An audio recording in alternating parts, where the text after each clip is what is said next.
श्री गोपाळ कृष्ण भगवान की जय। लीळा नंबर 140। आष्टीला द्रव्य सांगणे। सर्वज्ञ आष्टीला गेल्यानंतर बाईसाने सर्वज्ञांना म्हटले, बाबा सीता आटा संपला। सर्वज्ञांनी सांगितले, बाई आपल्या जवळचा अडकित्ता गाण ठेवा। बाईसा म्हणाल्या, बाबांजवळ एकच तर अडकित्ता आहे, तो नका गाण ठेवू। सर्वज्ञांनी सांगितले, बाई या देवतेच्या प्रतिमेखाली एका रांगेत 7 लोखंडाच्या कडाया द्रव्याने भरलेल्या आहेत, परंतु आमच्या ठाई तशी द्रव्याची प्रवृत्ती नाही।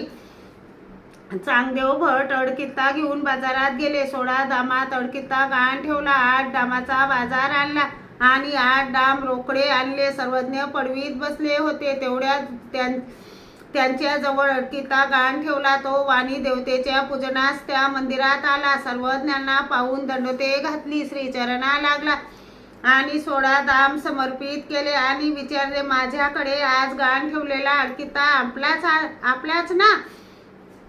सर्वज्ञांनी हो म्हटले। मग त्याने चांगदेव भटाला सांगितले, तुम्ही या व आपला अडकित्ता घेऊन जा। नंतर चांगदेव भट गेले व अडकित्ता घेऊन आले। श्री गोपाळ कृष्ण भगवान की जय।